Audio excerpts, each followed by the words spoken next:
On propose ici aux participants du projet de s'initier au cinéma d'animation. En tout cas, dans le cadre de ce projet qui est composé de différents ateliers, la réflexion était d'utiliser des outils qui permettent d'avoir un impact sur la réalité. Donc on propose ici de procéder à des détournements de scènes réelles au travers du cinéma d'animation. Donc on travaille une technique qui s'appelle le stop motion ou l'image par image. Et donc il s'agit de manière assez artisanale d'animer des éléments graphiques ou des pictogrammes qui sont fabriqués en papier découpé et photo par photo, on leur donne vie dans une vidéo. La thématique générale du projet traitait de la frontière, de l'idée de frontière, puisqu'on est dans un projet européen où différents étudiants de différentes universités à travers l'Europe se rencontrent.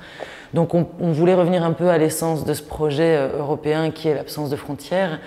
Et donc voilà, ici comme on traite de cette thématique qui est très vaste et assez profonde en très peu de temps, on a décidé de jouer sur le détournement.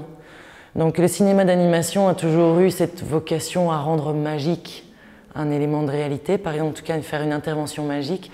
Et donc ici c'est de détourner l'espace urbain. Donc on filme la ville de Bruxelles en s'imaginant dans les différentes scènes de quelle manière on peut aller détourner le plan qu'on aura construit. Ce qui me plaît, c'est que c'est un langage universel. En l'occurrence, ici, on a des jeunes qui viennent de milieux sociaux ou de pays ou de cultures, de langues différentes. Reste qu'on a à travers le cinéma et l'audiovisuel, en tout cas, un outil de communication assez universel. Et donc voilà, on a tous des références particulières et ce rapport au cinéma d'animation aussi, c'est ce côté enfantin. Tout à coup, on peut venir inscrire quelque chose d'assez magique. Alors parfois, ça peut avoir une charge, on peut être dans l'émotion tout simplement, on peut parfois donner une valeur un peu politique à ces petites scénettes. C'est à la fois la créativité et la réflexion sur une image qu'on veut décaler. C'est ça qui me plaît beaucoup.